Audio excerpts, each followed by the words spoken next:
Olá pessoal, tudo bem? Aqui é a Juliane Furno para gravar mais um Giro de Notícias. Hoje quero tratar de duas notícias importantes que aconteceram na semana. Antes disso, quero lembrar você, já deixa um gostei aqui, por favor, no vídeo. Se inscreva no canal que não é inscrito, deixe um comentário se você puder, por favor. Compartilhe também esse vídeo, isso ajuda a gente a chegar em mais gente. E para quem puder gostar do nosso trabalho e quiser contribuir, conheça aqui o nosso programa de Apoia-se. Muito obrigada a você que já é um apoiador e ajuda no nosso trabalho. Então vamos lá. A primeira notícia é que o preço da gasolina caiu inclusive consideravelmente nas últimas semanas, em função de um mix de várias coisas que aconteceram nesse período. A primeira delas foi a desoneração dos tributos, que vale até dezembro, tributos tanto federais quanto a redução dos tributos estaduais sobre os combustíveis, do ICMS. Mas, a partir da semana passada, também passou a ficar mais barato, ou seja, caiu o preço da gasolina em função não só da queda do preço na bomba de abastecimento, lá no posto de gasolina, mas também em função da queda do preço de realização da Petrobras, que é o preço que o combustível sai da refinaria. O Bolsonaro, ele tenta se castigar politicamente, num discurso muito tacanho, diga-se de passagem, porque quando sobe o combustível, ele sempre diz que a culpa não é dele. Mas aí quando o combustível cai também, por um motivo exógeno, ele tenta se beneficiar desse processo. Acontece que não contaram, provavelmente, a totalidade desse processo para vocês. O preço interno, ele ainda está mais elevado do que o preço de referência no mercado internacional. Ou seja, o que o Bolsonaro ele pode fazer nessa visão liberal, de profunda negligência com que deveria ser o seu papel, que é de mudar a política de preço da Petrobras.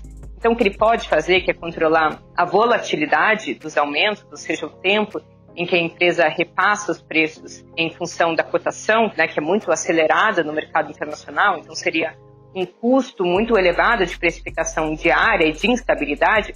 O que o Bolsonaro pode fazer, então, é calcular a volatilidade, o tempo em que a empresa repassa esses aumentos ou quedas do preço internacional para o consumidor final. Acontece que agora a Petrobras, enfim, anunciou uma queda no preço dos combustíveis com um corte de 20 centavos no litro. Só que, segundo a ABICOM, que é a Associação dos Importadores, o preço da Petrobras, no dia 19 de julho, estava em 30, não em 20 centavos acima do preço internacional. Ou seja, o Bolsonaro, que ele poderia fazer, ele não fez por completo, que é pressionar para que a totalidade da defasagem, se a gente segue, enfim, o preço internacional, fosse realizada, Ou seja, que a Petrobras corrigisse por completo e que a gente estivesse pagando, então, menos 30 centavos e não 20 centavos.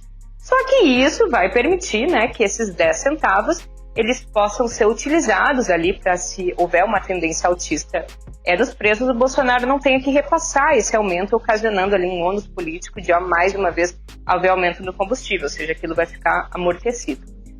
Além disso, gente, a redução dos tributos sobre os combustíveis é um elemento que vai completamente na contramão de um desafio planetário e imprescindível, que é o desafio da transição da matriz energética. Claro que, como o nome já diz, transição da matriz energética é um processo lento. Por muito tempo, pelo menos pelos próximos 30 anos, o petróleo ainda vai seguir sendo o principal energético da matriz mundial. Mas cabe aos estados, aqui os estados nacionais, operarem políticas de forçar a sua substituição, tornando ele mais caro para quem produz, porque isso é o único estímulo, através do encarecimento do preço, que o capital conhece de mudar de transição, fazer a transição da matriz energética para energias limpas. Só que o governo Bolsonaro, ele atua na contramão de tudo isso, porque, em primeiro lugar, ele aprovou a chamada MP 98, que ficou conhecida como MP do consumidor, que ela simplesmente acabou com os subsídios que existiam na forma de desconto no uso do fio, que é um elemento que por muito tempo serviu de fomento para o desenvolvimento de mercados de geração de energia hídrica de pequena escala, de energia eólica, biomassa e, mais recentemente, a energia solar fotovoltaica. A Petrobras, por outro lado, estava trilhando o caminho para ser um instrumento de transição da matriz energética como uma empresa de energia nos governos petistas, passou, mais uma vez, a operar em uma inflexão importante e a se voltar para uma lógica que já era presente nos anos 90, que é de uma empresa que deve se concentrar única e exclusivamente na prospecção, extração e produção de óleo, ou seja, abandonando os projetos que ela vinha trilhando em energias renováveis. Para vocês terem uma ideia do que eu estou falando, no plano de negócio da Petrobras, de 2017 a 2021, ela anunciou que ela ia se retirar integralmente, justamente daqueles setores que a gente chama de mais portadores de futuro, ou setores que são essenciais para a transição da matriz energética rumo a uma matriz mais limpa, como, por exemplo, os biocombustíveis, embora tenha problemas aqui também, um dia a gente também pode conversar, mas a energia eólica, a produção de fertilizantes e também, né, a petroquímica, que usa óleo não para queimar no motor a combustão. E mais uma medida, né, completamente errada nesse caminho da transição é a desoneração de tributos para deixar os combustíveis mais baratos, né, não impactando nos lucros exorbitantes do setor que produz, né, e que é acionista dessas empresas, né, que produzem hidrocarbonetos, porque isso, né, a desoneração desses tributos vai na contramão desse processo, principalmente no caso aqui de tributos federais, como é o COFINS. Que o COFINS é uma contribuição, diferente, na verdade, de ser um imposto, ele tem uma destinação constitucional obrigatória, que neste caso, o COFINS, como o próprio nome já diz, é contribuição para o financiamento da Seguridade Social. Então a gente está trocando, na verdade, sem que isso tenha passado por um debate substancial na sociedade, a manutenção de uma matriz energética suja, os lucros exorbitantes de quem se beneficia com os lucros da Petrobras, subfinanciando aquilo que é importantíssimo para a reprodução dos trabalhadores, que é justamente a seguridade, impactando o caixa da Previdência Social e os gastos com assistência social. Aí depois que isso aí tiver tudo completamente subfinanciado, a conta ainda vai ser paga pela gente, porque eles vão nos fazer acreditar que é importante ter uma reforma da Previdência para poder cobrir esse déficit. No caso dos tributos estaduais, eles compõem o total do que a gente chama de receita líquida dos estados. E pasmem, os percentuais de gasto com saúde e educação, eles são calculados justamente a partir da receita corrente líquida.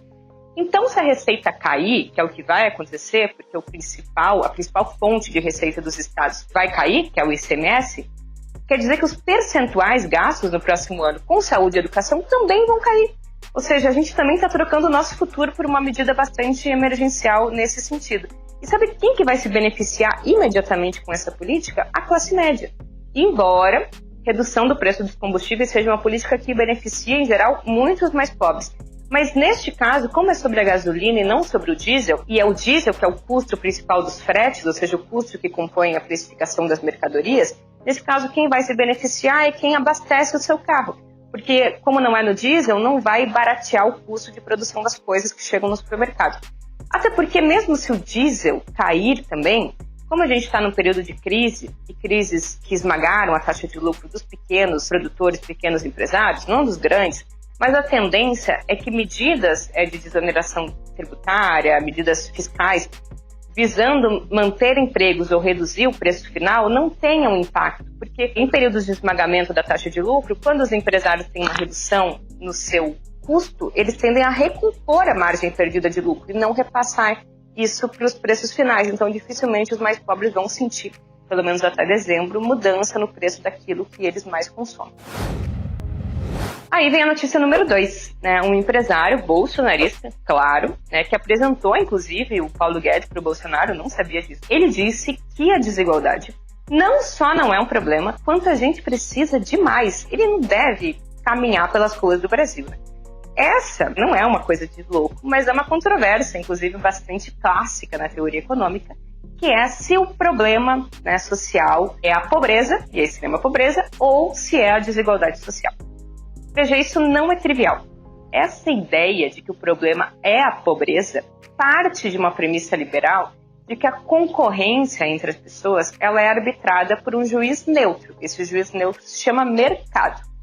Então, todo mundo concorre, né, aceita as regras do jogo e é o mercado, a partir, obviamente, de quem se dedicou mais, né, que vai coroar ali os vencedores e dar um pé na bunda dos perdedores. E os vencedores, obviamente, venceram pelos seus próprios méritos, porque estamos falando de uma concorrência justa. Nesse caso, a pobreza, ela até é indesejável, mas a desigualdade não. A desigualdade é um resultado natural, ela não é uma injustiça. Veja, ela é o resultado de uma concorrência sadia. Não tem Deus, né, interferindo, como era nos estados monárquicos, ou uma linhagem de sangue nobre azul que determina ali quem vai ter dominância do poder político e econômico. No capitalismo é todo mundo juridicamente igual e tem algo que é a meritocracia e o mercado, que são, né, agentes neutros. Todo mundo é juridicamente igual e pode concorrer. E não é só que a desigualdade não é uma injustiça social, é que ela é até desejável, como esse empresário aí fez menção, porque a desigualdade ela é um motor da inovação. A desigualdade e a concorrência, ela premia os melhores, e se não houvesse desigualdade, essa premiação via mercado, não haveria estímulos para a inovação e ao progresso. Que, pasmem, olha só, beneficia até os perdedores, porque é uma inovação que beneficia a sociedade como um todo. Qual que é a consequência prática desse tipo de premissa? É que políticas focalizadas, aquelas de correção só da pobreza, extrema pobreza, elas são aceitáveis, são até estimuladas, tipo aquelas políticas de transferência de renda condicionada. Agora, política para reduzir desigualdade, não, porque elas interferem na concorrência. Então, cotas, políticas de ações afirmativas, reformas tributárias progressivas, com taxação de grandes fortunas, salário mínimo, que é uma coisa que distorce o sistema de livre mercado, livre movimento de preços, que causa, inclusive, desemprego, isso é inaceitável. O Estado tentar corrigir desigualdade indo na sua origem, como, por exemplo, contribuindo para a melhoria da educação pública de qualidade, uma saúde pública de qualidade, isso também, no fim do dia, vai prejudicar os mais pobres. Porque o Estado ele tem que gastar para fazer isso. E se ele gasta, isso pode ir levando a uma situação de desequilíbrio fiscal, e para essa galera o desequilíbrio fiscal é a origem de todas as crises econômicas, porque afetaria o nível de confiança na nossa economia. Além do fato de que o financiamento de saúde, educação, seguridade é feito por um Estado geralmente perdulário, irresponsável, e que o seu gasto tem efeitos em geral inflacionários, que vão afetar sobretudo aqueles que têm menos possibilidade de proteger a sua renda, que são os mais pobres. Mas sabe o que está por trás de tudo isso mesmo? Chama lucro. Mais uma vez aqui a gente termina recorrendo ao velhinho Karl Marx. Isso aqui é luta de classes, conflito distributivo. Porque quando a desigualdade é elevada, em geral o salário dos trabalhadores são baixos.